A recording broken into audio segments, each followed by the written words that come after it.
Olá pessoal, sejam todos bem-vindos ao canal Química em Arte. E hoje o Sarau Química em Arte tem a imensa alegria de receber o músico e técnico de laboratório da Universidade Federal da Fronteira Sul, Campus Laranjeiras do Sul, Diogo Siqueira. Seja muito bem-vindo, Diogo. Olá, Martinho. Olá a todos que estão acompanhando. Obrigado pelo convite. Boa noite a todos.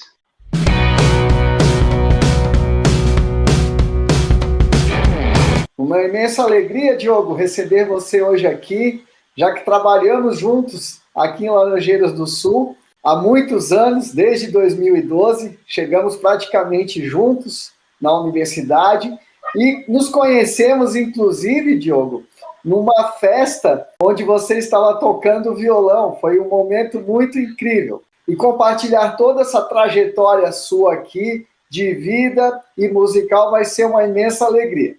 Agora, durante sua trajetória, inclusive acadêmica, você se formou em biologia, fez um mestrado em agroecologia na própria universidade, mas você poderia contar, Diogo, antes de você ingressar no curso de graduação em biologia, um pouco da sua historicidade aqui para nós, no Sarau Química em Arte? Então, eu nasci em 1988, nasci em Curitiba e morei até 1993 em Curitiba com os meus pais. Em 92 nasceu a minha irmã e em 93 nós nos mudamos para Cornélio Procópio. Meu pai é servidor da UTF-PR, na época era Cefet Paraná ainda, e ele foi transferido como assistente administrativo para o campus Cornélio Procópio, que na época estava no seu processo de abertura. Em 1995, abriu o campus Campo Mourão e nós fomos transferidos para Campo Mourão. Lá em Campo Mourão eu vivi durante 18 anos. Meus pais estão lá até hoje, né? Eu passei com eles lá esses 18 anos. Toda a minha formação, minha educação na escola e na música foi lá em Campo Mourão. Eu estudei na escola pública até a 8ª série e no ensino médio eu estudei na UTF-PR. Quando eu me formei já era UTF-PR, me formei em 2005. E foi lá na UTF-PR que houve uma transição assim da minha história na música, porque quando eu fiz 11 anos, eu estava na 5ª série, eu comecei a estudar violão. Meu pai me comprou um violão, que é esse carinha aqui, um Di Giorgio, 98, me deu de presente de Natal, no Natal de 98. E é meu companheiro, tá aí até hoje comigo, violãozinho simples, não é amplificado nem nada, mas foi com ele que eu comecei a fazer as minhas aulas de música. Eu era muito curioso, sempre tive vontade de ver instrumentos, ver pessoas tocando, e eu pedi uma vez pro meu pai que ele me comprasse um teclado. Eu achava o máximo as luzes do teclado, você apertar as teclas e fazer os sons diferentes. E aí, nossa situação financeira não era muito favorável. Meu pai falou: olha, eu vou comprar um violão para você.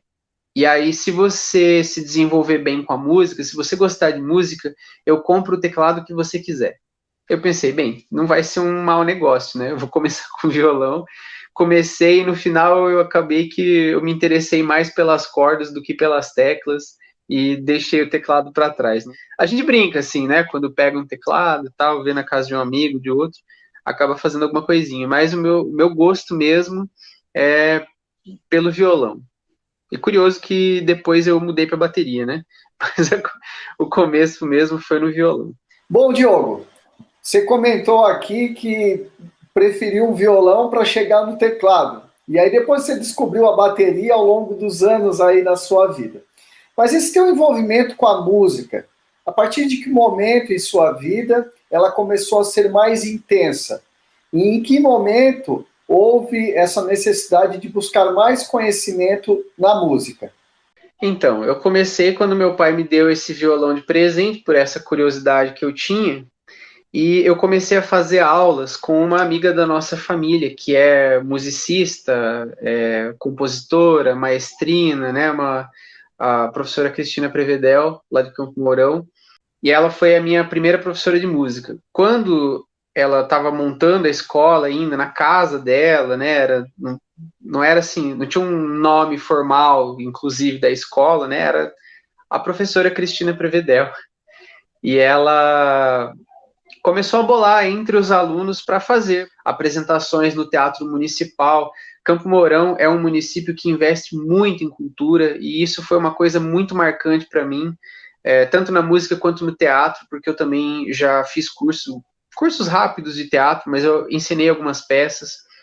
Aí eu comecei a me envolver com outros colegas, né, que faziam as aulas de música e ver estilos diferentes, alguns que faziam violão, mas preferiam a guitarra, uns que faziam violão, mas preferiam contrabaixo. E eu fiz algumas apresentações em conjunto. O nosso foco era muito na MPB na época, pelo gosto da professora. Ela foi nos apresentando coisas, Toquinho, Vinícius, Chico Buarque, Djavan, eram coisas que eu não estava habituado. Eu aprendi a gostar de MPB nas aulas de violão.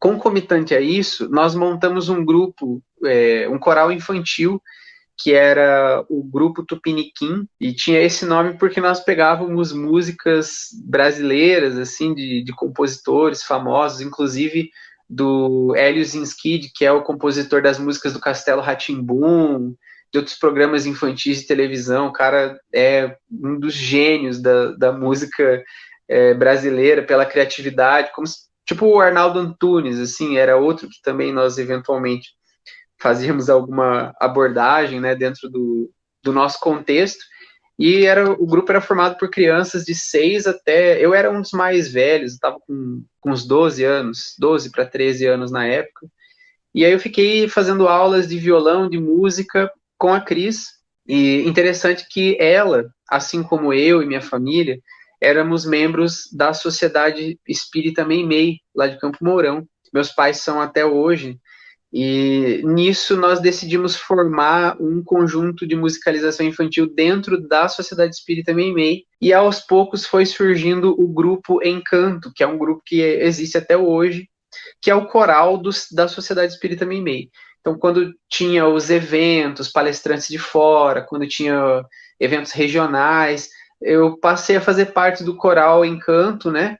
E aí foi esse envolvimento todo. Aos poucos nós vimos, porque era a Cris, como maestrina, fazendo teclado, e fazia falta alguma coisa, uma percussão, fazia falta, às vezes, um violão ou uma guitarra para fazer um solo.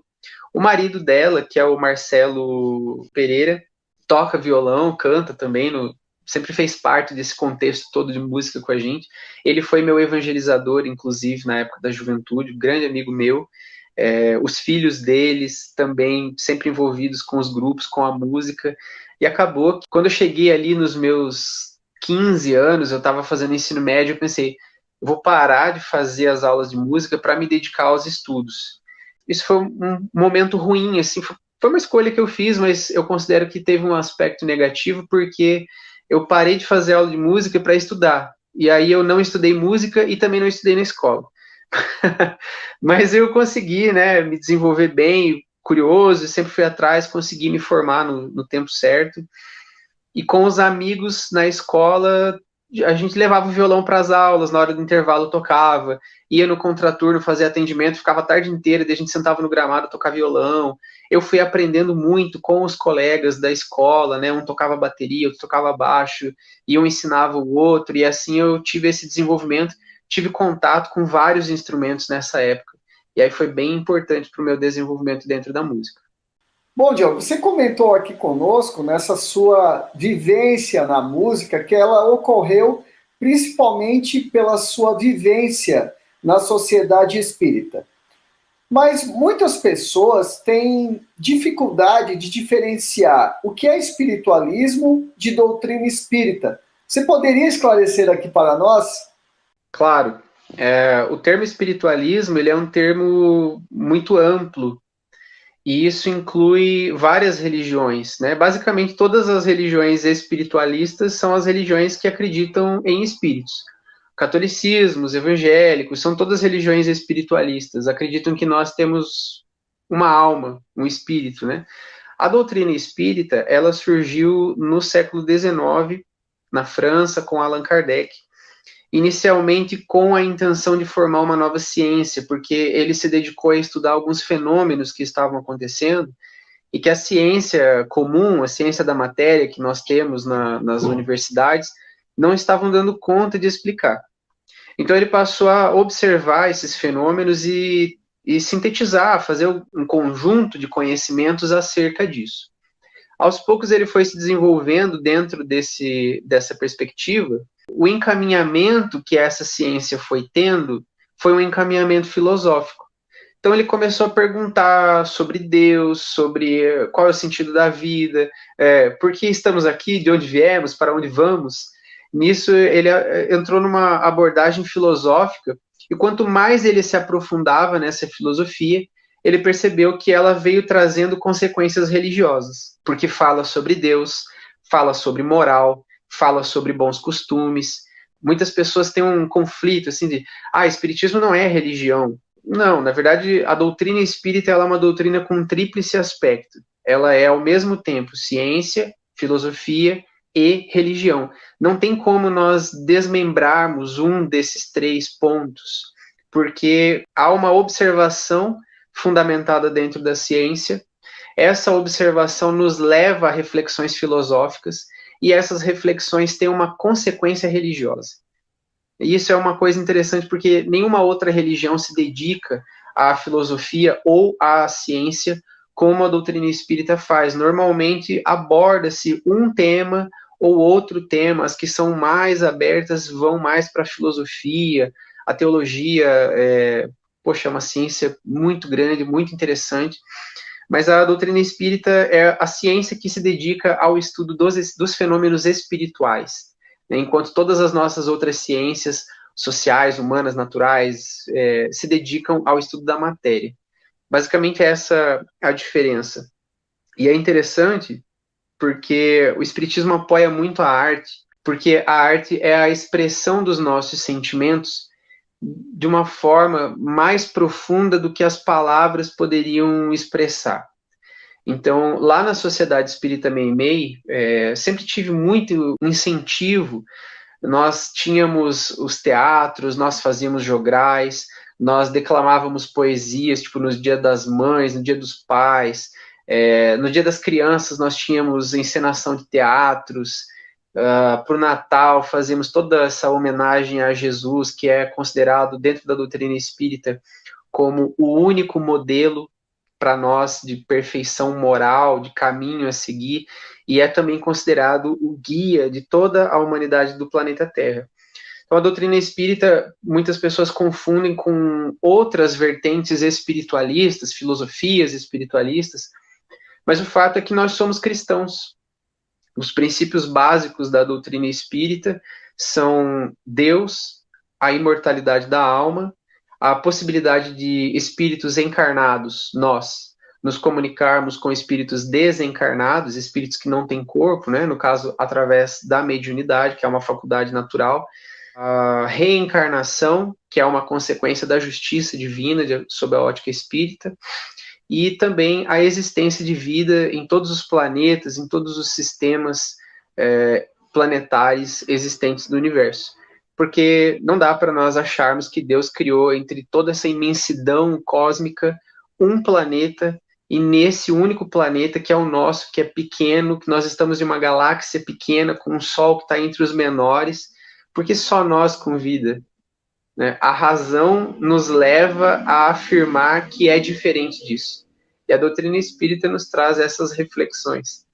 Uma reflexão e tanto, Diogo, você trazendo os elementos aí da música que eleva a alma, e além disso, ter uma doutrina a qual une a ciência e a religião, enquanto estudo, sempre um grande estudo.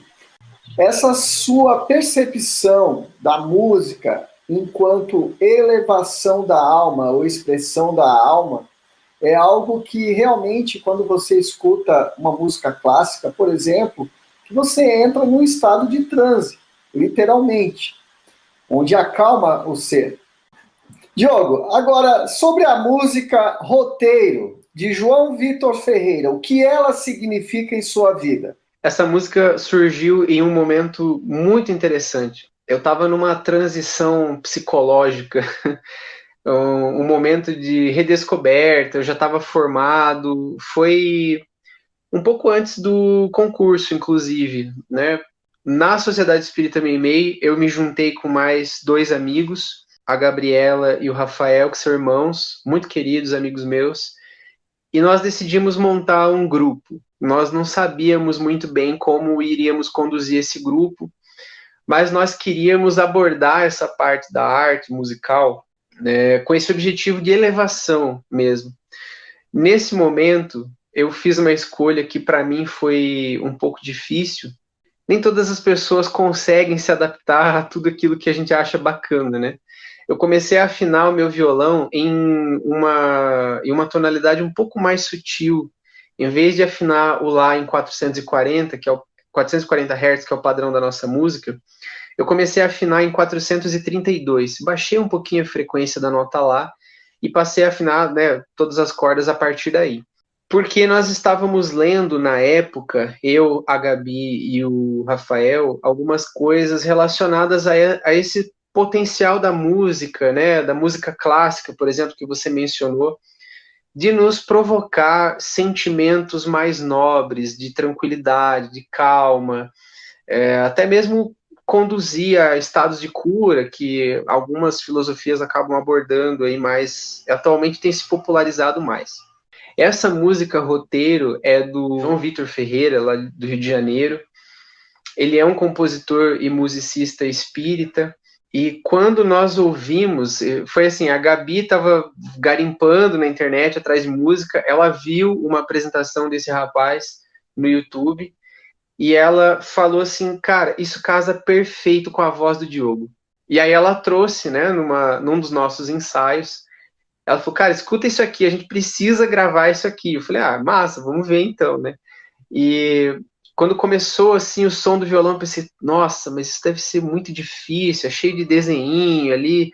E eu estudava violão, mas igual eu falei, eu não estudava tanto, né? E tudo que eu pegava eu achava difícil, eu sempre fui um pouco preguiçoso para música. E aí ela falou, não, eu já trouxe a cifra pronta. Ela já veio assim, tipo, já estava decidido que nós íamos tocar essa música. E quando eu comecei, eu peguei o violão, fui fazendo os primeiros acordes, o Rafa foi pegando também. Ela fazia a percussão, né, nesse nosso grupo. O nome do grupo era Relicário, pelo significado da palavra. E essa foi uma das músicas assim mais marcantes. Nós tivemos pouco tempo de atuação juntos, infelizmente foi, como eu falei, foi logo antes de eu vir para cá, e isso acabou dificultando. No começo eu ia todo final de semana para Campo Mourão, mas depois isso ficou um pouco pesado e eu mudei o ritmo, passei a ficar cada vez mais tempo aqui, né? Mas a Gabi trouxe essa música e quando eu escutei com eles, nós estávamos dentro da Sociedade Espírita Meimei, dentro do salão de reuniões ali, ela tocou de um jeito, assim, nós três, e nós conseguimos fazer um arranjo muito bonito com ela. Depois nós tocamos junto com o Leandro César, que é outro músico espírita lá de Campo Mourão, muito amigo nosso também. Ele estava aprendendo a tocar violoncelo na época. E aí um dia, durante o ensaio, eu pensei assim, falei, cara, se o Leandro fizesse um fundo no cello, ficaria muito legal, vamos chamar ele? E a gente chamou ele e encaixou tudo, ficou muito bonito, tudo ficou muito bonito. Tem essa música gravada, inclusive, ela me marcou tanto. Isso foi lá em 2012, esses acontecimentos todos, e eu tive um processo aqui em Laranjeiras meio que de bloqueio musical depois de alguns anos, e eu passei muito tempo sem encostar no violão, sabe? Ficava guardado, encapado num cantinho do lado do guarda-roupa, eu nem mexia com ele. E aí teve um dia no ano passado, acho que foi um pouco dessa loucura de pandemia e tudo, eu decidi pegar o violão e tocar. E essa gravação foi a primeira depois de muito tempo sem encostar no coitado do violão. Eu tava morrendo de dó dele, morrendo de saudades também do meu companheiro. E foi a primeira música que eu peguei para tocar e cantar depois de todo esse tempo. Foi bem ali uns 3 anos sem mexer no violão.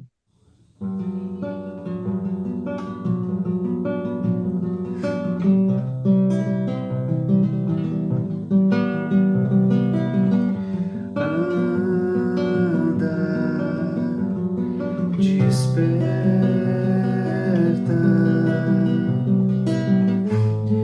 o som que não se pode ouvir, sentido que não se possa sentir.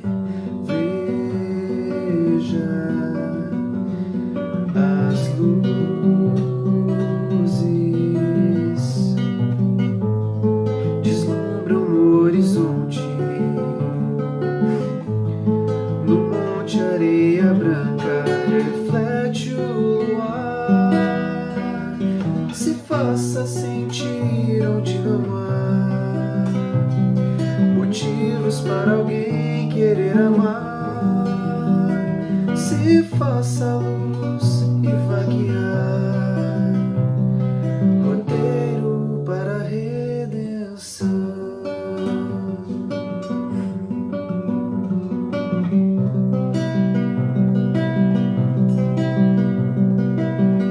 Sinta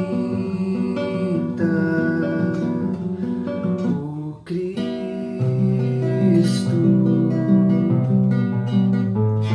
se mostra face a face. Sentimentos bons fascinam, não há como evitar. Perdoa, são pobres nobres a errar. Assim também perdão de si vai encontrar. Se faça sentir onde não há motivos para alguém querer amar. Se faça luz e vaguear, aquele que nas trevas habitar. Se faça luz e vaguear, roteiro para a redenção.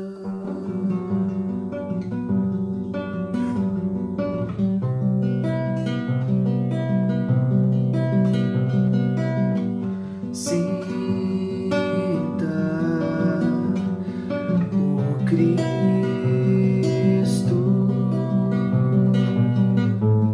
se mostra face a face. Sentimentos bons fascinam, não há como evitar. Perdoa, são pobres nobres a errar. Assim também perdão de si vai encontrar. Se faça sentir onde não há motivos para alguém querer amar. Se faça luz e vaguear, aquele que nas trevas habitar.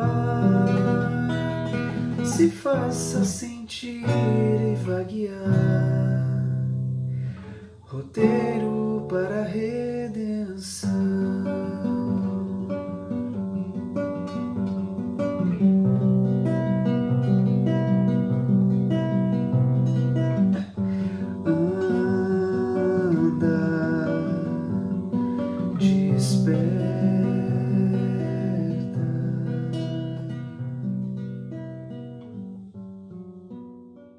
Uma música que eleva a alma, traz a reflexão e, ao mesmo tempo, que bom que você voltou a tocar o violão e não perdeu o ritmo. Ficou magnífica a sua apresentação. Obrigado. É realmente muito marcante. A ideia da música segue muito claramente a bandeira do Espiritismo, que é Deus, Cristo e caridade. Esse é o nosso lema para tudo, né? Foi, para mim, em particular, como eu falei, eu estava nessa transição ali de sentimentos, né? Eu estava com 23 para 24 anos. As mudanças que acontecem nessa fase, a falta até de perspectiva profissional, porque, apesar de formado, eu estava trabalhando na área já, mas eu sentia que era pouco, eu sentia que não era aquilo que eu queria, né? Então essa música veio num momento bem importante e serviu para eu ter essa renovação de ânimo ali e continuar, apesar de não conseguir enxergar o meu horizonte, que estava por vir, né, mas pelo menos eu consegui me centrar de novo no meu caminho e continuar a minha caminhada. E que ótimo que sua caminhada parou em Laranjeiras do Sul, na Universidade Federal da Fronteira Sul. Como é que foi essa escolha, Diogo, de ser técnico em laboratório em Laranjeiras do Sul? Hoje você já concluiu o seu mestrado em agroecologia e ainda atua enquanto professor em Laranjeiras do Sul. Você poderia contar um pouco dessa sua trajetória, desde a entrada na universidade, a relação do seu mestrado e enquanto professor também? Sim, você sabe que biologia foi meu plano B, né? Eu considero o melhor plano B que eu já fiz na minha vida, ter entrado na biologia. Porque quando eu era criança, eu queria fazer medicina veterinária. Pequeno, né? Queria fazer medicina veterinária e desde que eu me lembro que eu falo sobre isso, sei lá, eu devia ter 6, 7 anos de idade, eu falava que eu seria médico veterinário. Sempre gostei de animais, sempre tive cachorro em casa, e depois que nós fomos para Campo Mourão, foi galinha, pato, coelho, pássaros, fora os cachorros. Então, eu sempre tive muito contato com bicho. Em 2001, eu estava com 13 anos, eu botei na minha cabeça que eu seria piloto da aeronáutica. E aí, aos 14, eu fiz a prova para entrar na Escola Preparatória de Cadetes do Ar da Força Aérea Brasileira. E eu estava disposto a ir embora de casa com 14 anos para ser aeronauta. Esse era meu plano A. E eu não estudei tudo que eu tinha que ter estudado, mas eu fui relativamente bem na prova. Acontece que não consegui me classificar, eram pouquíssimas vagas, naturalmente. E aí, como eu não consegui passar pelo processo seletivo, foi quando eu fiz o processo seletivo para entrar na UTFPR. Na época ainda era Cefet, né? A transição foi 2004, 2005. Eu entrei lá em 2003 e na minha primeira série de ensino médio eu tive aula de biologia com um cara que se tornou um grande amigo meu, é um grande ícone para mim como biólogo, que é o Vitor Ferreira de Souza. Ele hoje atua no Rio de Janeiro, que é o estado natal dele, mas ele me deu aula no ensino médio, então primeiro e segundo ano. Pô, quando eu conheci esse cara, eu falei assim, olha, quer saber, deixa quieta a aeronáutica, eu vou fazer biologia. E aí eu decidi ir por esse caminho. Quanto mais eu estudava, mais eu me aprofundava nessa temática, né, que o ensino médio é muito limitado, mas em especial o trabalho com animais era muito interessante para mim, me chamava muita atenção.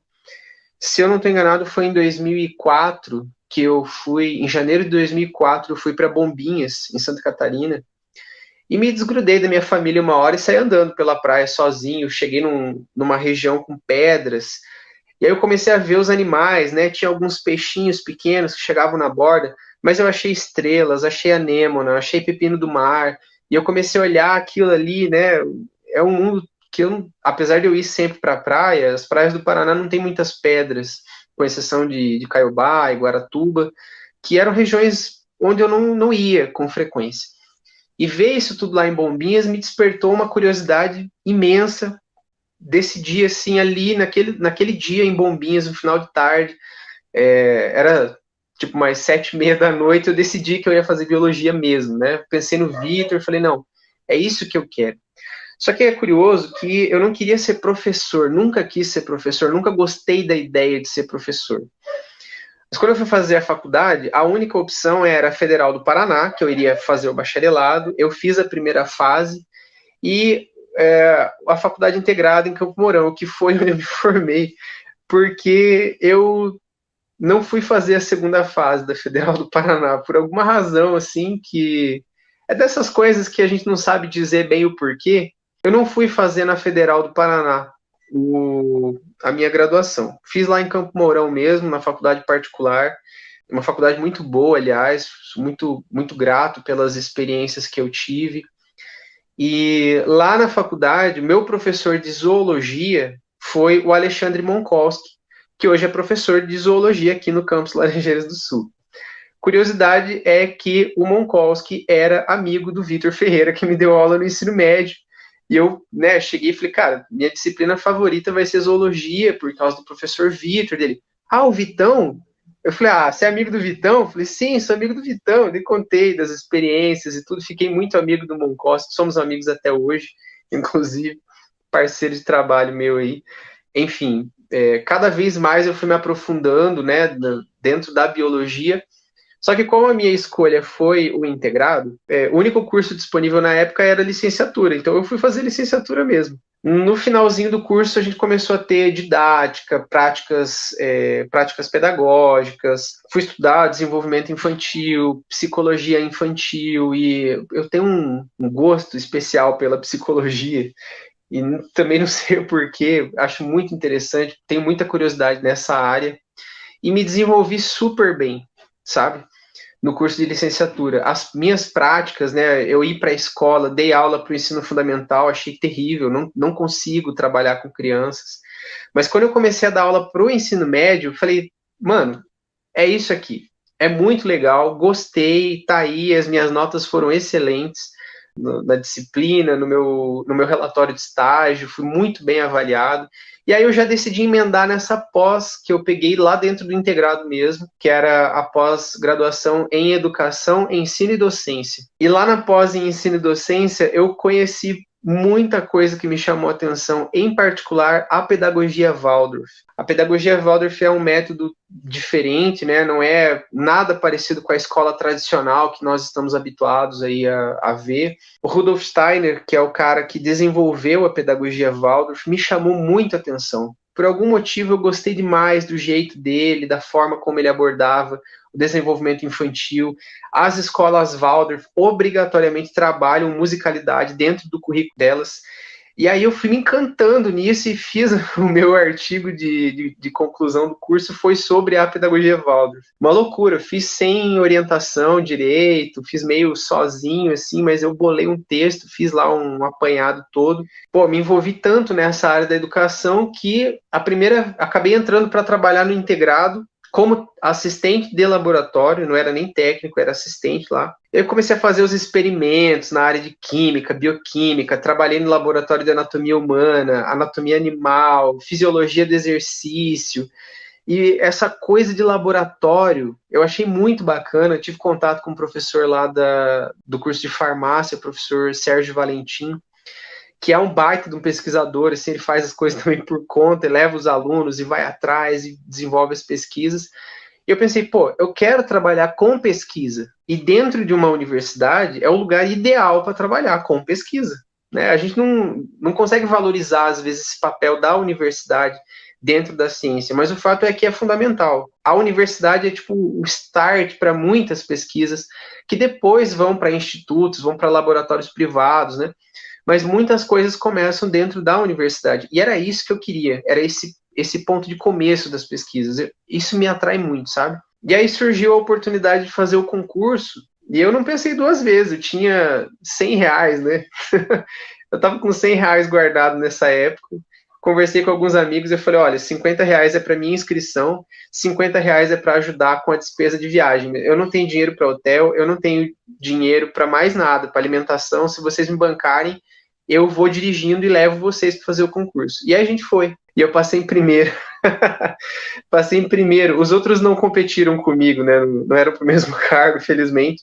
Inclusive, um dos que estava comigo nessa viagem é o Marcelo Zvir, que é técnico no campus Passo Fundo. Ele é enfermeiro, trabalha com o curso de medicina lá no campus Passo Fundo. Nós fizemos o concurso juntos e passamos, felizmente, conseguimos desenvolver esse trabalho. Depois que eu vim aqui para Laranjeiras do Sul, passei um período assim que a universidade em si, eu sempre gostei de trabalhar na UFFS, mas a cidade não estava me agradando, sabe? Estava me incomodando, justamente porque eu acho que estava faltando o que fazer, né? Eu não conhecia a cidade, não conhecia pessoas, e isso começou a me... Eu sou muito de movimento, de cidade grande. Eu estava em Campo Mourão, 90 mil habitantes, e eu sou de Curitiba. Meu final de ano era ir para Curitiba e andar, ir para shopping, passear, visitar a galera, né? Os familiares e tudo. E aqui não tinha nenhum lugar para onde eu ir, até porque eu não conhecia, né, toda a cidade. Isso me incomodou muito no começo. Daí o envolvimento com a música aqui também teve um papel muito importante. Em 2014, foi quando eu fiz um ano aqui, né, no final de 2013, veio o processo seletivo para o mestrado.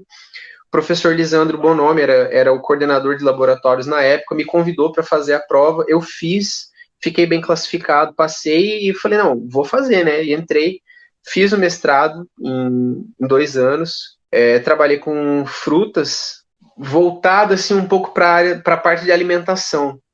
porque na faculdade eu trabalhei com alguma coisa sobre nutrição, trabalhei no laboratório de fisiologia do exercício, né, como eu mencionei. Então eu acabei estudando muito sobre fisiologia, nutrição, desenvolvimento muscular, e isso acabava que esse tema me chamava bastante atenção. Quando eu comecei o mestrado, a professora Débora Betentes me convidou para trabalhar com fruticultura, e eu falei, olha, eu acho bacana, mas eu quero pegar a parte de físico-química, né? Quero focar na físico-química das frutas, porque vai entrar nutrição, vou trabalhar nutrientes, etc. E foi o que eu fiz. Trabalhei com frutas nativas, pesquisei araçá, pitanga, guabiroba, jabuticaba, dei uma garimpada aí na região, levei umas frutas para o laboratório. Quando eu terminei o mestrado, eu estava com envolvimento ótimo com alunos, né, do curso de agronomia em particular. E acabou que eu comecei a participar das pesquisas deles, de TCC, de iniciação científica. E aí eu fui me desenvolvendo como técnico de verdade, fazendo aquilo que eu gosto de fazer, que é dar esse suporte inicial para as pesquisas, estabelecer metodologia, rever protocolo, procedimento operacional padrão. Eu gosto muito de fazer isso, parece bobo, né?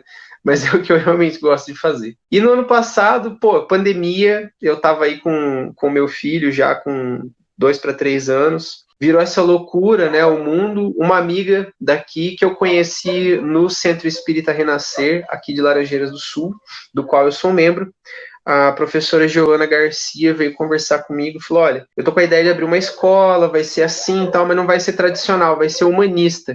Aí eu puxei lá da pós-graduação o que era pedagogia humanista e pensei, muito legal, tem meu apoio se você quer montar essa escola. Ela falou, não, eu não quero seu apoio, eu quero que você dê aula. E aí, poxa, com a universidade, filho pequeno, fica corrido, não sei. Ela falou, não, vamos achar 2 professores, vocês dividem a disciplina, pode ser? Pode ser, vamos dar uma olhada no currículo. Olhei, assim, a metodologia é muito bacana, gostei demais da ideia da escola, e daí, em fevereiro de 2021, eu comecei a dar aula para o ensino médio. Então, estou dando aula primeira a terceira série do ensino médio ali da escola. Está sendo uma experiência incrível, estou me redescobrindo dentro da biologia, está bem legal, gostando muito mesmo. Bom, Diogo, trazer toda essa sua experiência, a música, a biologia, a pesquisa na universidade para o ensino médio faz com que os olhos brilhem dos alunos, com certeza. Mas na sua juventude, resgatando um pouco aí no seu passado lá em Campo Mourão, você acabou tocando numa banda punk. Vejam só, Diogo, da musicalidade lá com a Sociedade Espírita, você tem aí uma passagem pelo um grupo punk. Você poderia contar essa história aqui para nós e relembrar algum momento aqui no Sarau Química em Arte? Essa foi uma experiência do 3º ano do ensino médio. Nós tínhamos, lá em Campo Mourão, tem o Colégio Estadual Marechal Rondon, que é onde eu fiz o meu estágio, inclusive um colégio maravilhoso.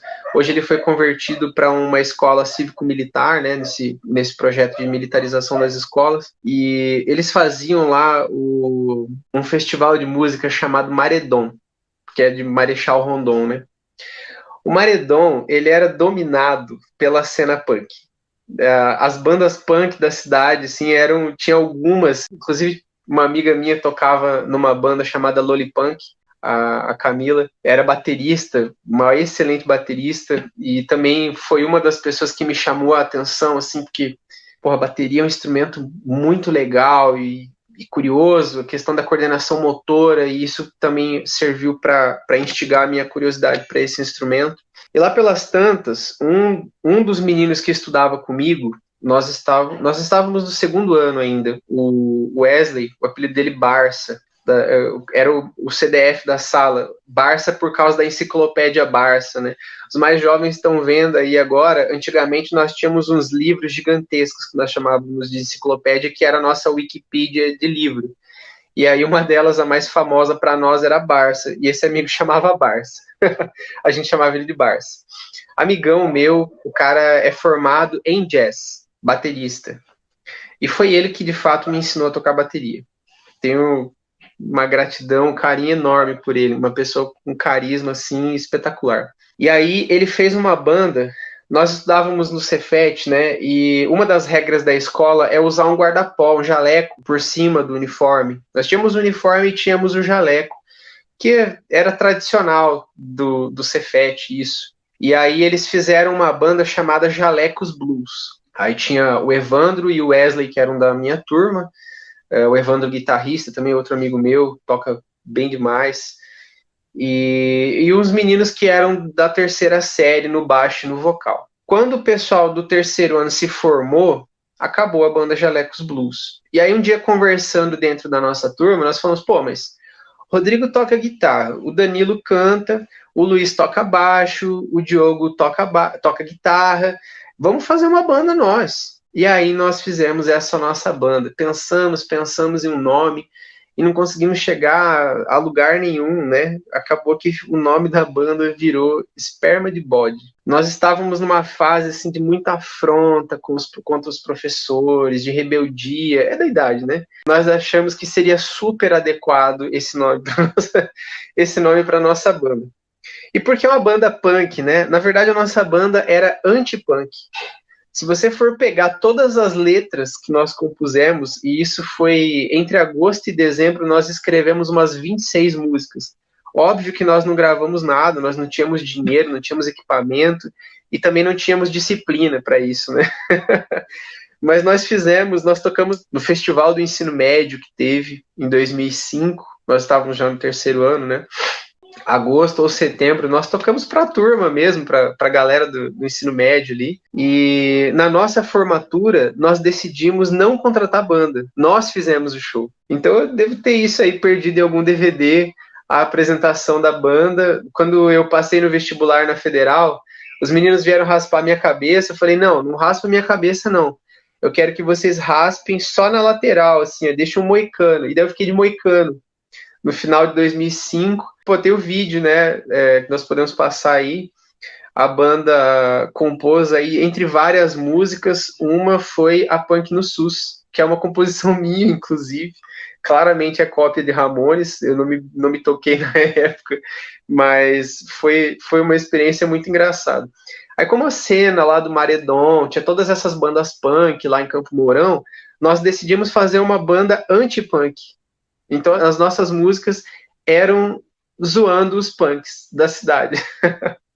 E aí tem essa aí que é a Punk no SUS, que ela vinha logo depois da música Roda Punk, né? Daí o cara tava lá na Roda Punk, tomava uns pontapés, uns socos, ficava todo machucado, tinha que ir pro posto de saúde, porque, obviamente, o punk não tem dinheiro para pagar médico particular, né? Tinha que entrar na fila do SUS mesmo.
Diogo, alegria total ali de vocês tocando, curtindo a música e, claro, com autenticidade, a partir do momento que você é o compositor da música. Agora, um fato interessante ali que a gente observa é que, mesmo vocês sem todo aquele aparato de equipamentos, mas que há sim uma sincronia na execução da música, o teclado ali fazendo a introdução de uma ambulância, então foi pensado aí no roteiro para essa gravação. Conta aqui para nós. Nessa época nós tínhamos os instrumentos apenas, né? Os instrumentos pelo menos eram muito bons. E aí nós tínhamos dessas caixas genéricas, assim, caixa de som de voz e violão para bar, e ligávamos tudo nesse equipamento, era tudo com ele, né? E era o violão, era uma caixa para as vozes e uma caixa a gente ligava a guitarra, o violão e o baixo. Eu nem sei como é que a gente fazia. A gente acabou destruindo essas caixas por causa do mau uso, inclusive. Mas era o que a gente tinha no alcance na época, era o que a gente conseguia pagar, né? Ninguém tinha muito recurso financeiro para investir além disso. E nas brincadeiras ali, que nós íamos compondo no meio das aulas mesmo, levava o violão, tirava os acordes e ficava por isso mesmo. Todas as músicas foram compostas totalmente aleatórias, sem equipamento, sem muita ordenação. A gente se esforçava mesmo para pelo menos manter o ritmo, as notas certinhas ali para fazer o som que a gente gostava de fazer. Bom, sempre fazendo o que gosta, com amor e dedicação, mesmo com as limitações, você acaba superando qualquer dificuldade. Agora, tem uma música, Depois da Curva. O que essa música representa em sua vida? E se você poderia nos apresentar aqui hoje no Sarau Química e Arte? Depois da Curva, ela é uma composição do Humberto Gessinger, e ele tocou na época do Pouca Vogal, né? Quando ele se juntou com o Duca Lindecker. A época do Pouca Vogal, ali 2009, 2010, estava no momento que eu estava me formando na faculdade. Foi um período de emoções, assim, nessa revolução que nós enfrentamos. Eu passei por uns picos, assim, né, de alegria, de tristeza e tal, e o Pouca Vogal veio como um edredom quentinho, assim, num dia frio. Eu sempre gostei de Engenheiros do Havaí, desde que eu conheci Engenheiros do Havaí, tá aí no meu top 5, né, de bandas preferidas. O Humberto, ele tem um desenvolvimento, uma musicalidade, a poesia dele me atrai demais. Eu gosto muito mesmo do conjunto, desde 86, quando eles começaram, né? Não tem um disco do Humberto ou do Engenheiros que eu olho assim e falo, esse disco talvez assim um pouco minuano, que tem umas músicas diferentes, é uma coisa mais gaúcha do que eram os outros discos, mas mesmo assim eu aprendi a ver a beleza da música ali e eu gosto muito, sabe? E o Pouca Vogal foi na época que estava aquela incerteza, que em 2007 o Engenheiros do Havaí gravou o acústico ao vivo Novos Horizontes, e depois disso não tinha mais perspectiva para Engenheiros do Havaí. Eu pensei, uma das bandas que eu mais gosto vai se acabar agora, tipo, no ápice, assim, né? Tava tudo tão bom. E aí veio o Pouca Vogal, quando ele começou a fazer essa parceria com o Duca. Eu fui em 2 ou 3 shows deles, né? Eles tiveram ali 2 anos de atividade, eu fui em 2 shows deles em Campo Mourão. Inclusive, teve um dia que eu fui tietar eles no hotel lá com umas amigas, e o Duca e o Luciano Lindecker desceram do quarto, vieram conversar com a gente. O Humberto, ele é um cara mais reservado, não gosta muito de diálogo, dessa coisa de rua, né? E aí ele, até entendo, né, pelo nível de fama, de músico que é, ele prefere ficar mais retirado antes dos shows. E essa, em particular, Depois da Curva, ela veio igual a música Roteiro, do João Vitor, que veio alguns anos depois, né? Mas ela me mostrou essa questão de você...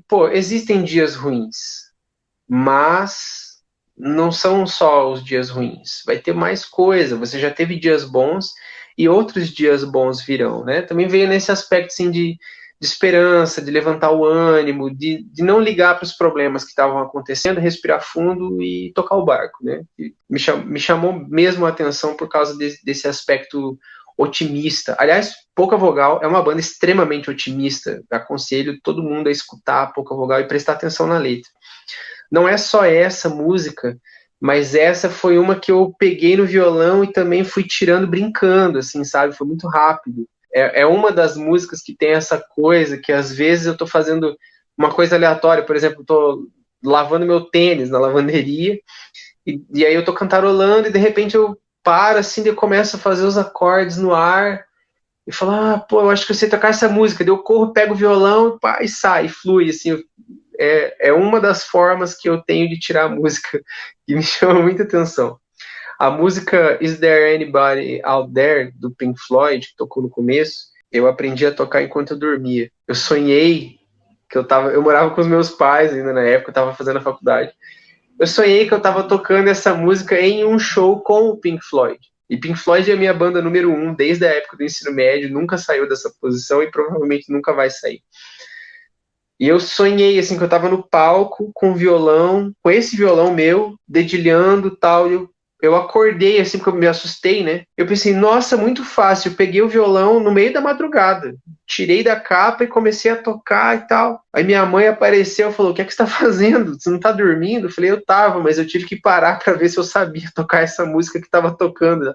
Tocando onde? Eu falei, tocando no meu sonho, mas eu tava tocando e acertei, e é uma música que passou a me acompanhar aí também ao longo dos dias. Depois da Curva foi uma dessa, que eu tava um dia parado, cantarolando, e pensei, não, mas eu sei essas notas, eu sei esses acordes. E daí eu peguei o violão e fui brincando, e saiu.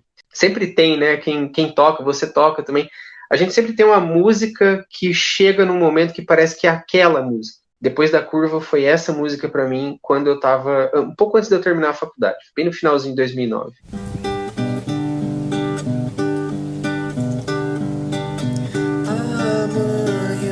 Talvez esse vendaval saia do caminho. Dá pra se dizer toda qualquer coisa sobre todo mundo. Por hoje é só, vou deixar passar a ventania. Amanhã, vento, vela e velocidade, mar azul, céu azul sem nuvens, logo ali, depois da curva ali.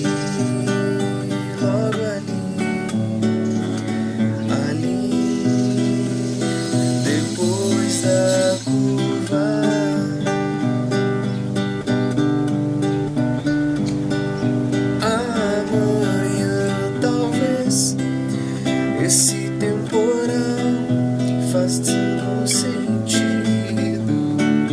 Dá pra escrever, o papel aceita toda qualquer coisa. Por hoje é só, vou deixar passar a tempestade.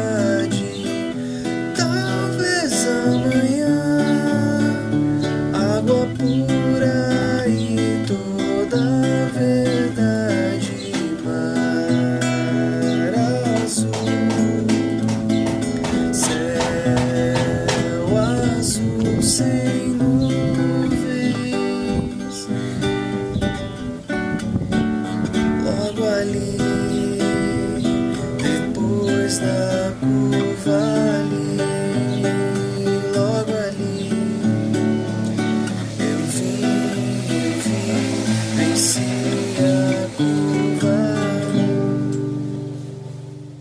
Maravilhosa canção, Diogo, porque você canta com a alma, literalmente, porque é uma música que te remete aí a uma questão emocional de uma época, mas também por um ídolo que você tem na música popular brasileira.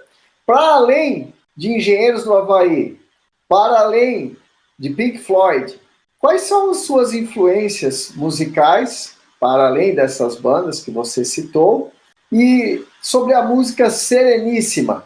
Você poderia aqui compartilhar conosco? Todo adolescente que toca violão toca Legião Urbana.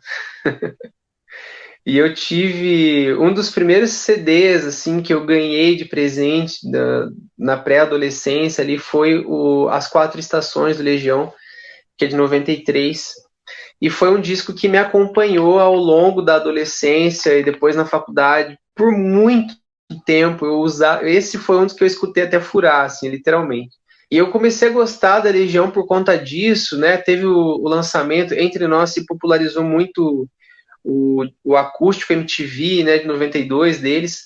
O jovem que toca violão, que escuta o acústico MTV, sabe tocar todas as músicas da Legião, né? O próprio Renato fala isso durante o show. Porque basicamente eles usam 3, 4 acordes, e são acordes simples.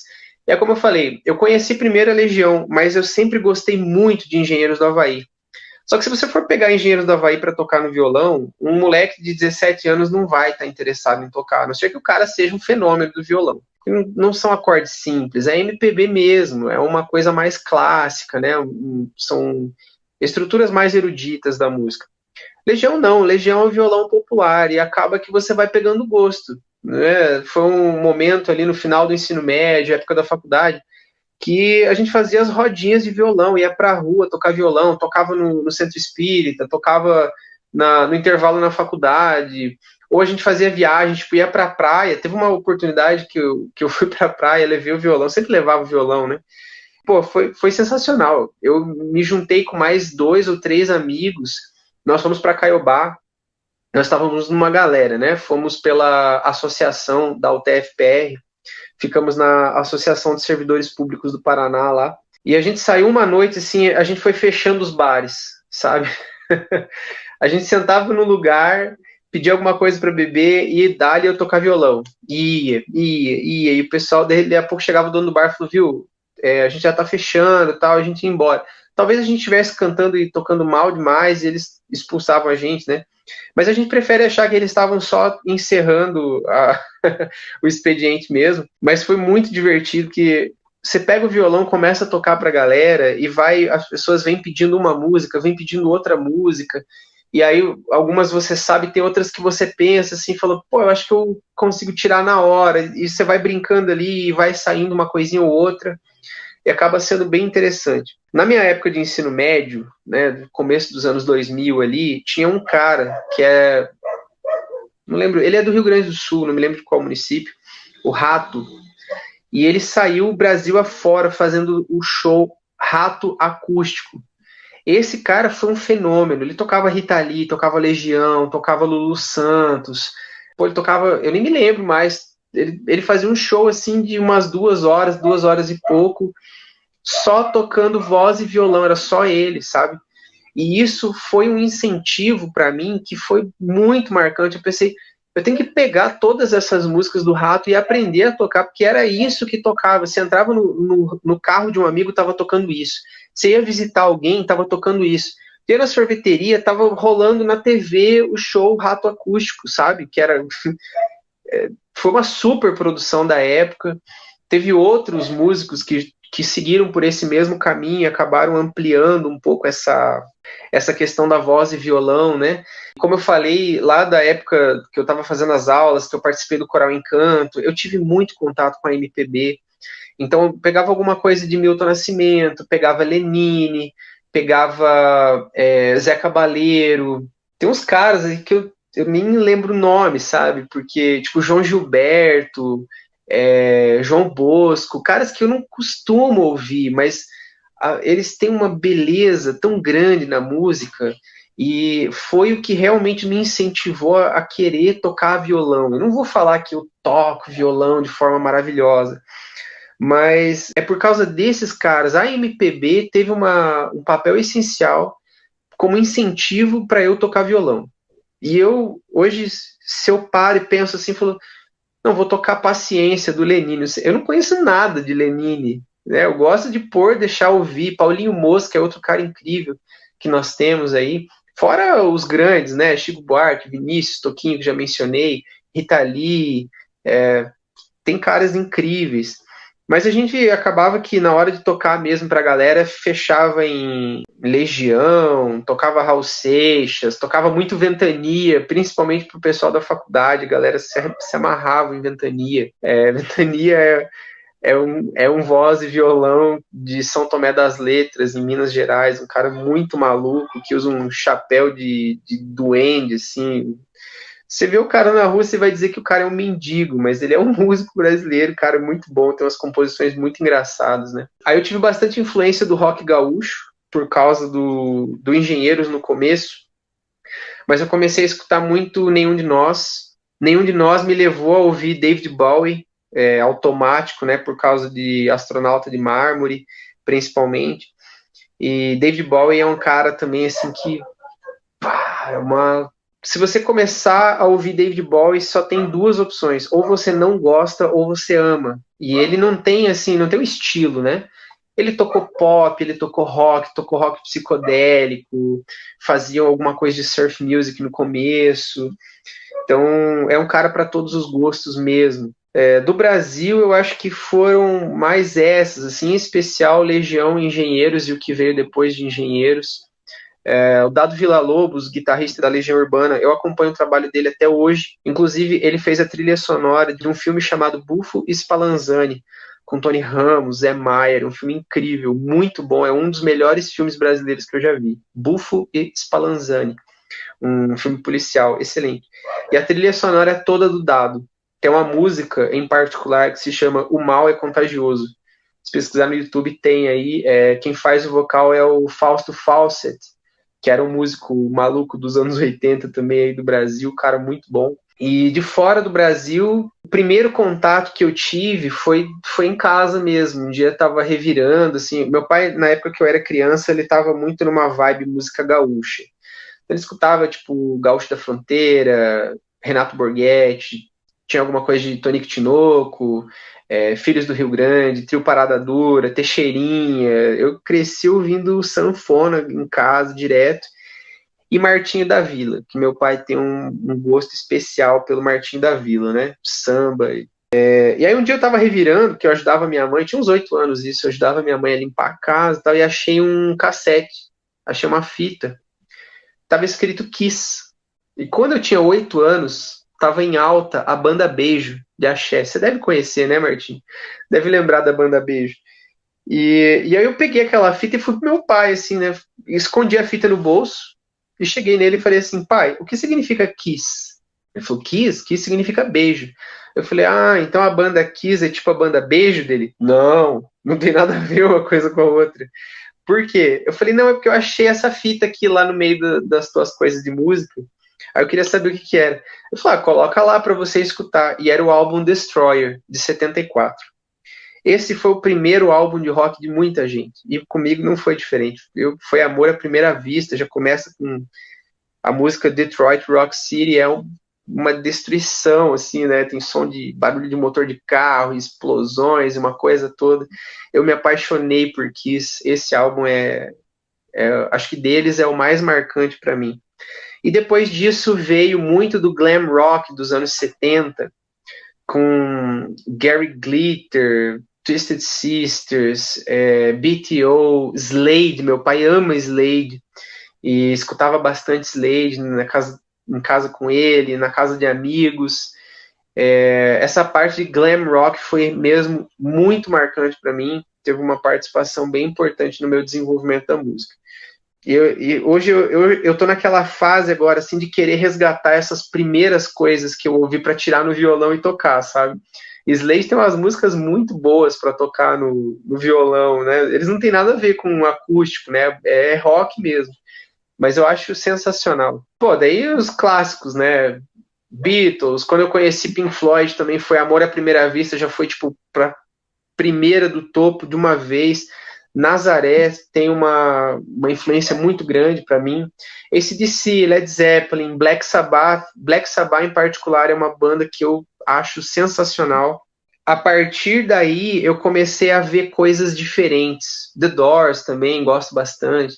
Mas a partir de Pink Floyd e de Black Sabbath, eu comecei a ver umas coisas assim que eram mais fora do comum. Por exemplo, uma banda que eu gosto muito é uma banda do Japão, chamada Ningen Izu. E, cara, é muito Black Sabbath.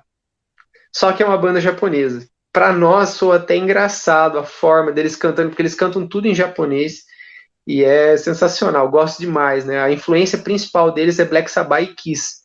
Quem, né? As minhas favoritas da época da infância. Foi bem bacana. E aí, quando eu estava na faculdade, por fim, né, eu conheci a cultura gótica. E, obviamente, você entra na música, na poesia gótica, eu amo poesia. Comecei a ler Edgar Allan Poe, comecei a ler Aloysio Azevedo, que é um cara brasileiro aí, um autor que eu gosto demais da escrita dele. Tinha lido alguma coisa de Ferreira Goulart, que é meio escatológico, né? Para falar bem sinceramente. É uma coisa muito underground.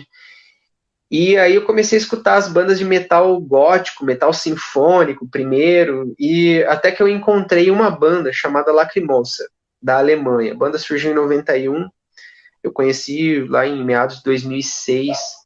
Também foi amor à primeira vista, sabe? Tipo, eu coloquei Pink Floyd no número 1, Lacrimosa é meu número 2. E também não muda essa sequência. Aos poucos eu conheci Engenheiros, né? Chegou a ser a minha terceira banda favorita. Hoje está em quarto lugar, porque em terceiro entrou uma banda, agora eu não me lembro se é da Noruega ou da Finlândia, chamada Opeth. Opeth é uma banda de metal progressivo. Vocal gutural, pesado, na maior parte das músicas, mas eu conheci um pouco antes de eu vir para cá, eu já estava me envolvendo com bateria, e o baterista dessa banda é um cara incrível, ele é muito bom, sabe? Então, Opeth ficou em terceiro na minha lista, em quarto lugar, Engenheiros do Havaí. Agora, a número 5 do meu top 5, né, para fechar, eu nunca decido qual é. Eu já tive com System of a Down, eu já tive com Beatles, eu já tive com Slipknot, com Korn, o New Metal, né, o metal mais novo, tal, com uma pegada um pouco mais pesada, uma gritaria assim, um pouco mais intensa. Eu gosto muito mesmo desse estilo, mas eu não consigo definir hoje, assim, falar, não, fala aí, dá um número 5, eu sinceramente não consigo definir. Nesse contexto todo, Sereníssima foi uma das músicas que entraram nessa época da voz e violão, lá no final do ensino médio, época da faculdade, as viagens todas, porque ela é uma banda que tem uma pegada muito gostosa. Quando você fala meio do dia a dia, né, descreve uma pessoa pouco comum, eu sempre me achei pouco comum, e ela é rapidinha, dançadinha, e o pessoal gostava muito quando eu tocava ela, e eu peguei gosto, comecei a tocar sempre, e tá aí no repertório também, é sempre uma das mais pedidas, o pessoal aplaude bastante.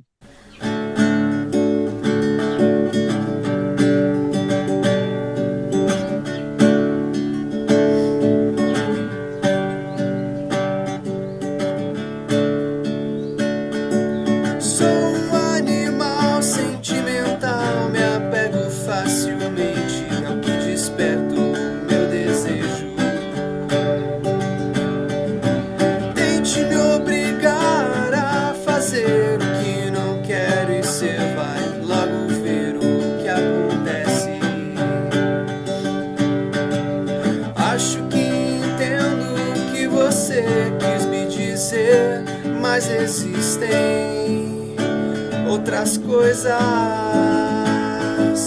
Consegui meu equilíbrio cotejando a insanidade.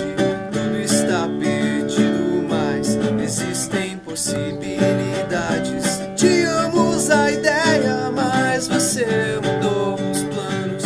Tínhamos um plano, você mudou de ideia. Já passou, quem sabe outro dia.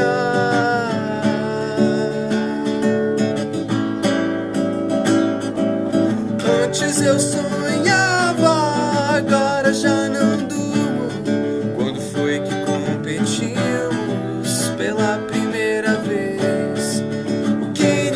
percebe, é o que todo mundo sabe. Não entendo terrorismo, falávamos de amizade.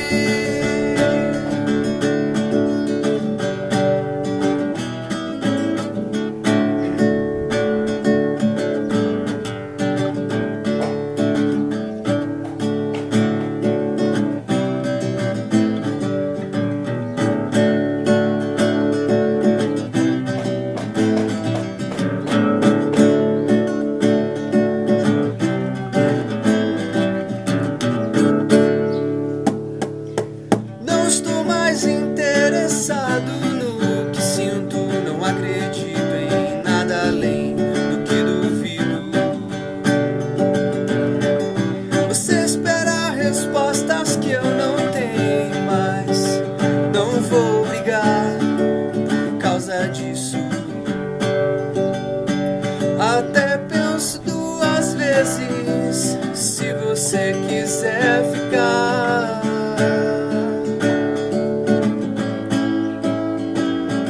Minha laranjeira verde, por que está tão prateada? Foi a lua dessa noite, o sereno da madrugada. Tem um sorriso bobo, parecido com um soluço, enquanto o caos segue em frente, com toda a calma do mundo.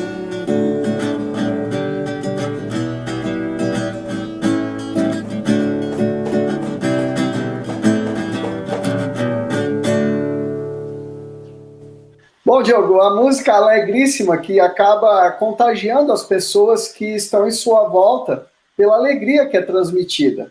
O próprio ritmo da música faz com que as pessoas sintam-se alegres estando em sua volta. Mas, voltando à questão da universidade, Diogo, você desenvolveu projetos de extensão, projetos de pesquisa, mas houve alguma descoberta que toda pesquisa traz um bom resultado, um bom fruto. Dentre elas, surgiu um filho em sua vida, uma família em sua vida. Você poderia contar aqui para nós, Sarau Química em Arte, como que foi essa grande descoberta em sua vida, Diogo? Essa é uma questão bem interessante mesmo, porque faz parte daquelas lacunas que eu tinha da faculdade, da pós-graduação, aquele momento de conflito todo. Olha que curioso, quando eu comecei a fazer a pós, eu estudei a pedagogia Waldorf, né, que é do Rudolf Steiner, como eu mencionei. Quando eu vim para cá, eu comecei a estudar o mestrado em agroecologia. E a agroecologia, ela conversa, ela dialoga um pouco com a agricultura biodinâmica e a permacultura, né? Quem desenvolveu a agricultura biodinâmica foi o mesmo Rudolf Steiner da pedagogia Waldorf. E eu tinha entrado tanto na cabeça desse cara na época, eu estudei antroposofia e peguei a biografia dele. Acabou que eu não fui ver as outras áreas de desenvolvimento, mas o cara ele escreveu em várias áreas, né? Na medicina antroposófica, agricultura biodinâmica, arquitetura biodinâmica, pedagogia Waldorf, entre outras áreas que ele abordou. E quando eu entrei no mestrado, foram duas coisas muito legais que aconteceram. A primeira foi descobrir que Rudolf Steiner, que era um cara que eu estava vindo assim daquela coisa, estava gostando tanto, né, da pedagogia Waldorf, recém tinha terminado a pós, eu cheguei aqui e vi que a UFFS toda é baseada na agroecologia, e a agroecologia dialoga com a agricultura biodinâmica.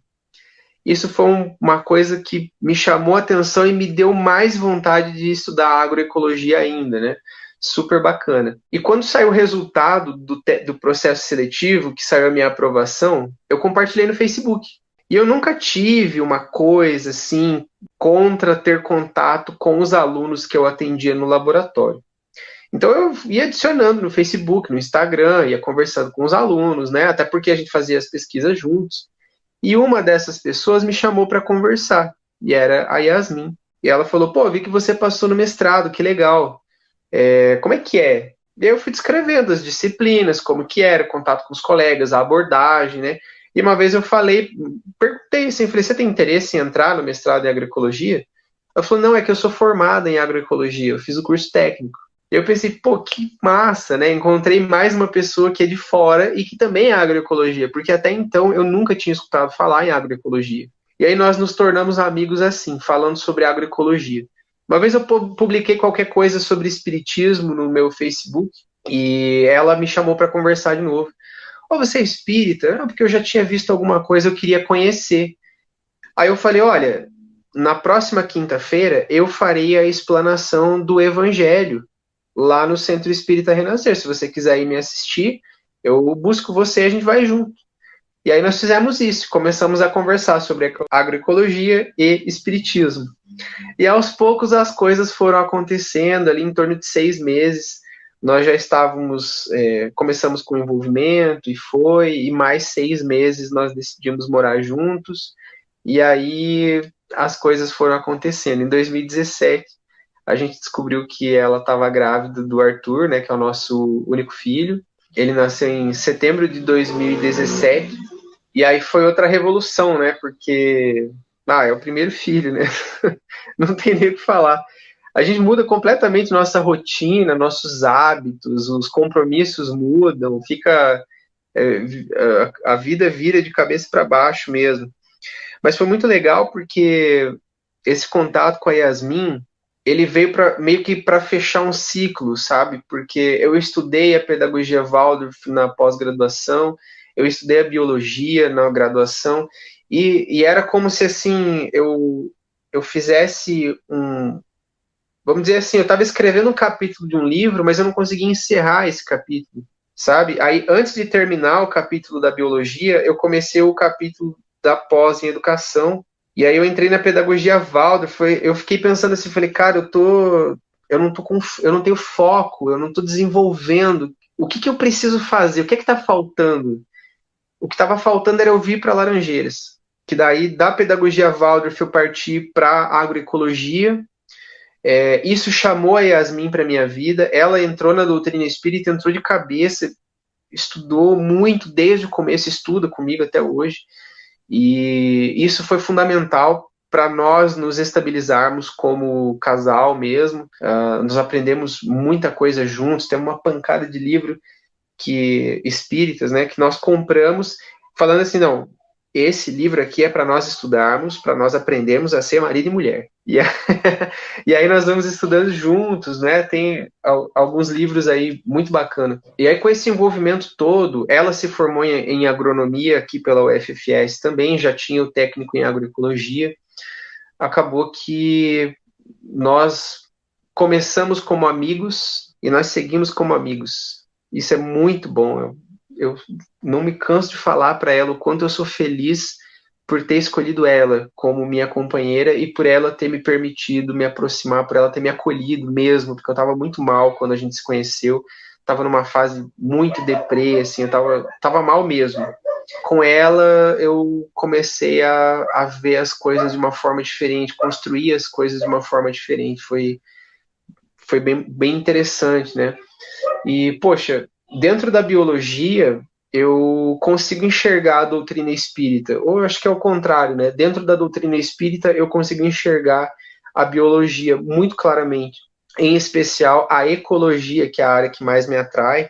Quando eu vim estudar agroecologia, eu pensei, a gente consegue unir toda a produção, não é só o agro, né? Não é só a produção de alimentos, a gente consegue unir qualquer método produtivo à ecologia, à sustentabilidade. Então, eu comecei a fechar essas lacunas, a preencher essas lacunas que eram vazias dentro de mim, e aos poucos eu fui aí integrando todas essas questões, a doutrina espírita, a biologia, a educação, o mestrado em agroecologia, a pedagogia Waldorf, a Yasmin na minha vida, e depois veio o Arthur, numa época que eu estava estudando muito sobre infância, porque eu estava trabalhando no Departamento de Infância e Juventude pela Federação Espírita do Paraná, então estava bem inteirado nesse tema, e isso ajudou muito, assim, a enfrentar esse primeiro ano como pais, né?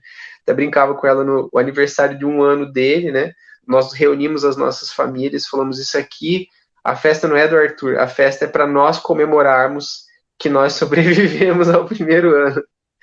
E depois disso, pô, é só alegria. O Arthur é um menino maravilhoso, aprende qualquer coisinha, ele aprende muito rápido, ele me surpreende, porque às vezes eu olho assim e falo, caramba, com essa idade eu tava, sei lá, fazendo rabisco em caderno, ele sabe fazer continha de cabeça, assim, óbvio, né, ele vai fazer 4 anos agora, dentro da capacidade dele, mas ele aprende muito rápido e isso me chama muita atenção, gosto muito das brincadeiras, correr e brincar aqui com ele, a gente assiste desenho, ele já vem assim, falando inglês, porque alguns desenhos falam inglês, e ele vem com as palavras, tudo é uma experiência fantástica, eu estou realmente muito feliz.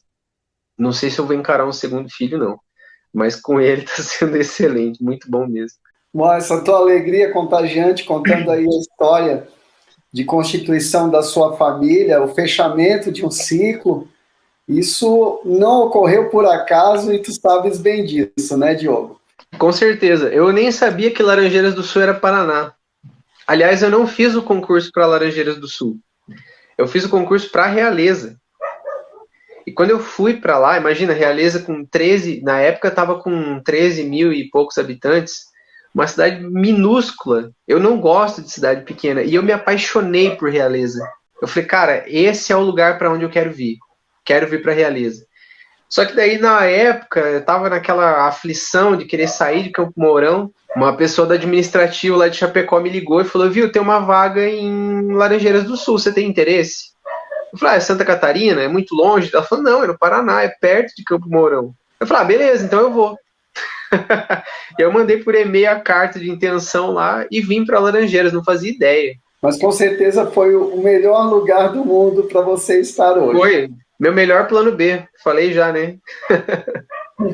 Bom, mas também Laranjeiras do Sul trouxe uma experiência para você com uma banda que já passou aqui pelo Sarau Kine Canhate, que é a Power Dive. Você poderia contar um pouco dessa história aqui para nós, Diogo? E compartilhar um momento que vocês tocaram na praça em Laranjeiras do Sul? Essa foi uma experiência de 3 bandas, na verdade. Quando eu vim pra cá, uns amigos começaram, né? Falaram, a gente quer fazer uma banda. Daí outros chegavam, não, porque a gente quer fazer uma banda, não sei o quê, vamos fazer uma banda. E daí um dia me convidaram para ir para um ensaio. Só que o professor Tiago Bittencourt, né, que é aqui do nosso campus, falou assim, olha, é o seguinte, só que a nossa vaga é para baterista. Você sabe tocar bateria? Aí eu falei, eu sei. Sabia lá, né, das brincadeiras do ensino médio. Eu falei que eu sabia.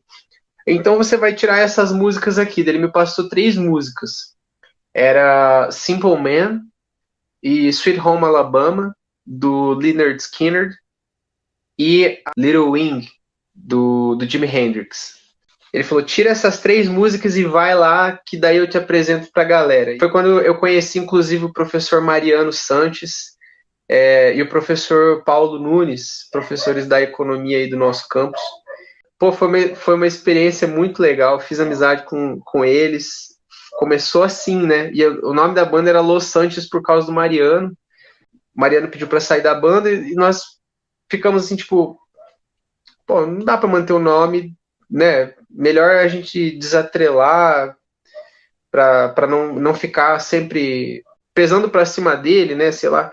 Enfim, aí nós decidimos mudar o nome. Nós não tínhamos um nome para pôr. E aí outro dia eu tava jogando Candy Crush no celular e eu fiz uma sequência, ganhei um bônus lá na pontuação. E no Candy Crush, quando você faz um determinado nível de pontuação, ele fala Delicious. Eu pensei, pô, tá aí o nome da banda, vai ser Delicious. E eu sugeri, mas a palavra é em inglês, né? Delicious. E aí eu, Thiago, Paulo, na época tava o Paulo Henrique Vailate, que é o guitarra da banda até hoje, falou, não, mas vamos mudar isso aqui, não vai ficar Delicious o nome da banda, né, e tal, e daí ficou Delicious, né, Delicious, com CH ainda, que era para ficar bem escrachado, falando sobre a qualidade técnica da banda naquele momento.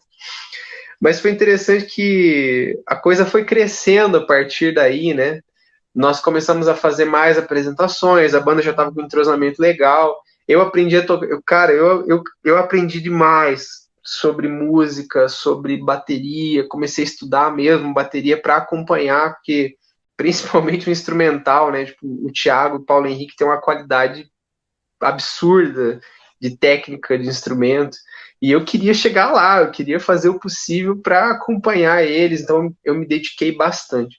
Em 2017, nós estávamos assim num patamar que estava muito gostoso, estava muito empolgado, o nascimento do Arthur, toda essa mudança, né?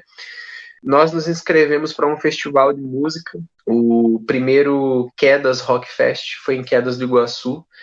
Tive aí a oportunidade de conhecer Quedas nessa época, se eu não me engano foi em novembro, e nós ficamos em segundo no festival, fazendo 2 covers lá. Na época não tinha nenhuma música autoral.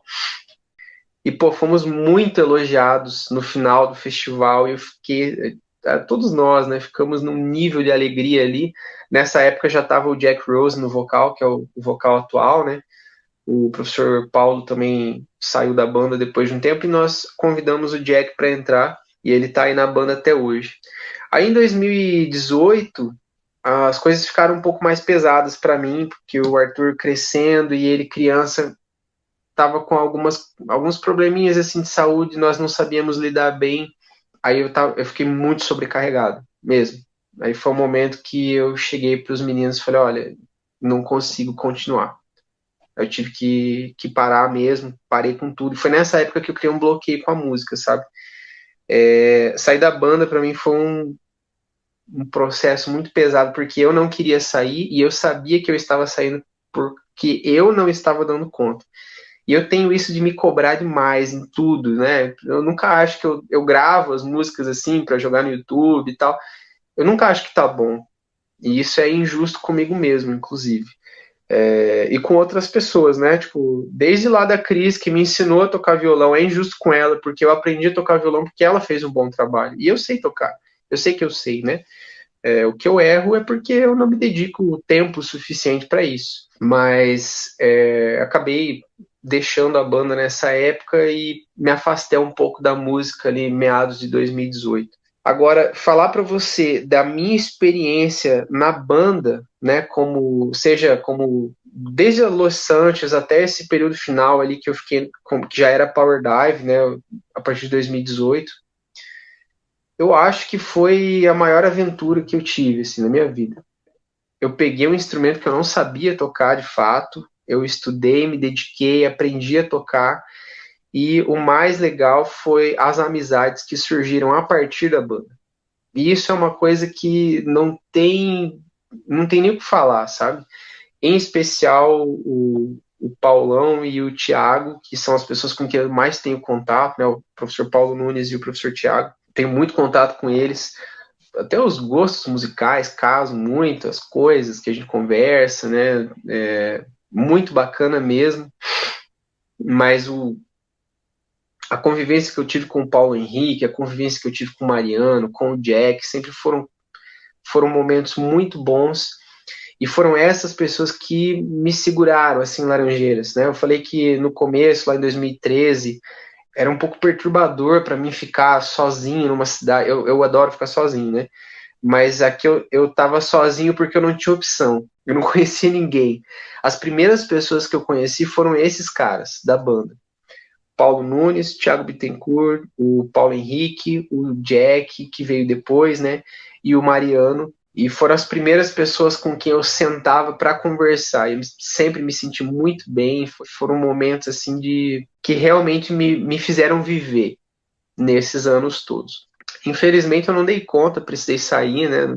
A vida vai nos guiando, né, Martinho? Você comentou que veio para Laranjeiras, não foi por acaso. Eu também entrei na banda, com certeza não foi por acaso. E eu precisei sair, também não foi por acaso. Foram situações que foram acontecendo aí.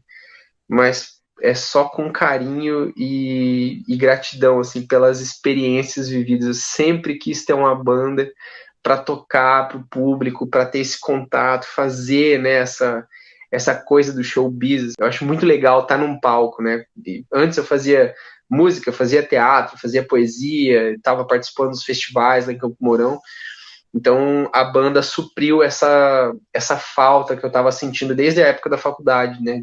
Essa atuação artística mesmo junto com o público. Acho que de todas, assim, óbvio, não vou comparar com ter um filho, estar casado com a Yasmin e tal, mas acho que fora isso, foi a melhor experiência que eu tive aqui em Laranjeiras do Sul, foi muito massa. Aí, essa fase de 2017, nós estávamos num nível de empolgação muito legal e a prefeitura começou a fazer aqueles shows, né, o povo na praça, acho que foi 2016, 2017 que teve mais apresentações, assim, e um dia nós decidimos pôr o nome, assim, falou, viu, a gente está à disposição, é uma banda de rock e tal, às vezes a galera não vai curtir, né, não faz parte do cenário cultural de Laranjeiras. Mas aí nós fomos convidados e o pessoal aceitou e nós fomos pro palco e a gente tava naquele ritmo do festival, assim, ainda lá de Quedas, sabe? Aquela alegria, a gente tocou uma setlist que para nós ali tava muito redondinha, foi muito gostoso. Se foi bom tocar no festival em Quedas, imagina tocar aqui, na nossa cidade, com os nossos amigos ali em volta, com pessoas que não faziam ideia que Laranjeiras tinha uma banda de rock igual a nós da época, porque tem outras, óbvio, né? Mas naquela fase o cenário rock estava um pouco apagado. Eventualmente nós fazíamos um show ou outro nos bares aqui da cidade. A banda Reza a Lenda estava tocando e outras que eram mais antigas, que o pessoal conhecia mais, tinham acabado. E aí, de repente, viemos nós, assim, né? Tipo, pá, o pessoal da universidade vai tocar, que legal. Paulo Henrique é professor, os alunos também, todo mundo pulando com os pais, lá com a família. Foi uma experiência bem bacana mesmo.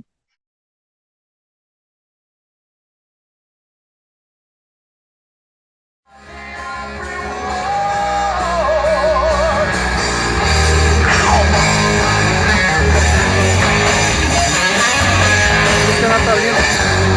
Música natalina.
Que alegria poder relembrar esses momentos que lhe trouxeram muitas felicidades em Laranjeiras do Sul, amizades e também musicalidade.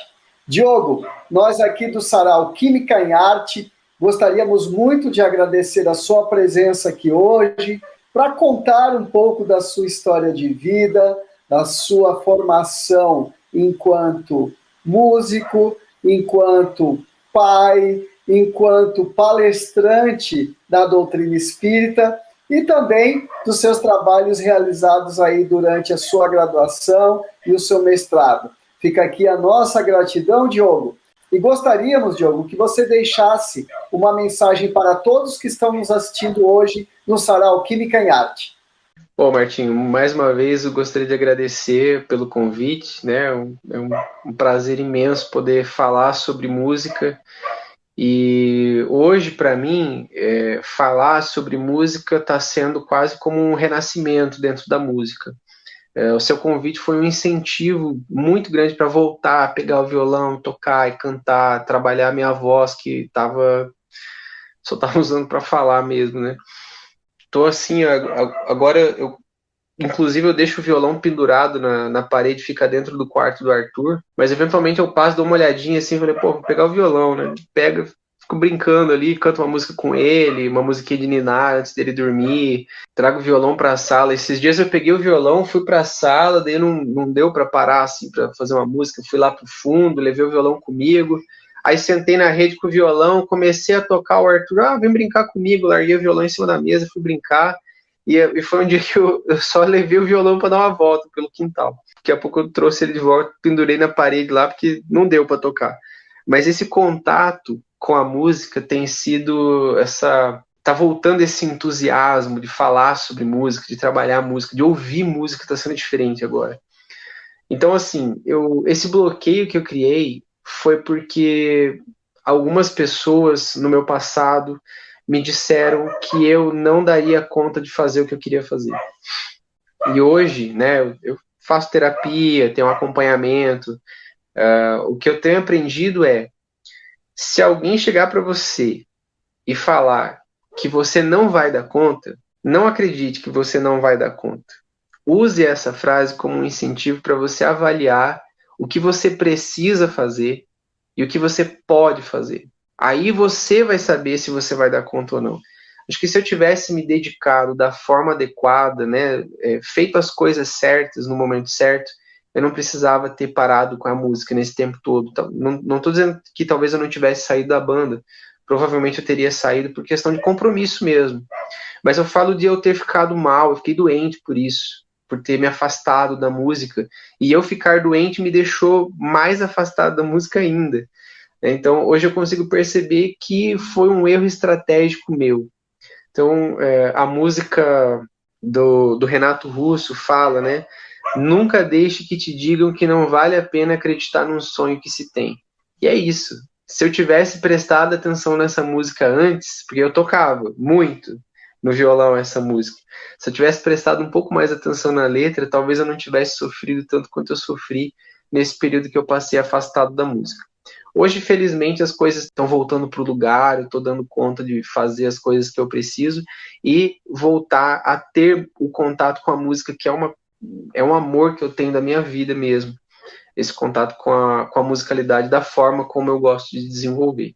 Seja cantando aqui em casa para o Arthur, seja levando o violão para casa de um amigo para a gente fazer um som, né, nas viagens, ou se for um dia, se eu tiver a oportunidade de formar uma banda de novo, né, independente se for para tocar bateria, se for para tocar violão, se for para cantar, se eu tiver a oportunidade, eu quero aproveitar essa oportunidade, porque eu amo isso, gosto muito mesmo. Então, mais uma vez, muito obrigado pelo incentivo, pelo convite, né, e por esse trabalho belíssimo que vocês estão fazendo com o Sarau.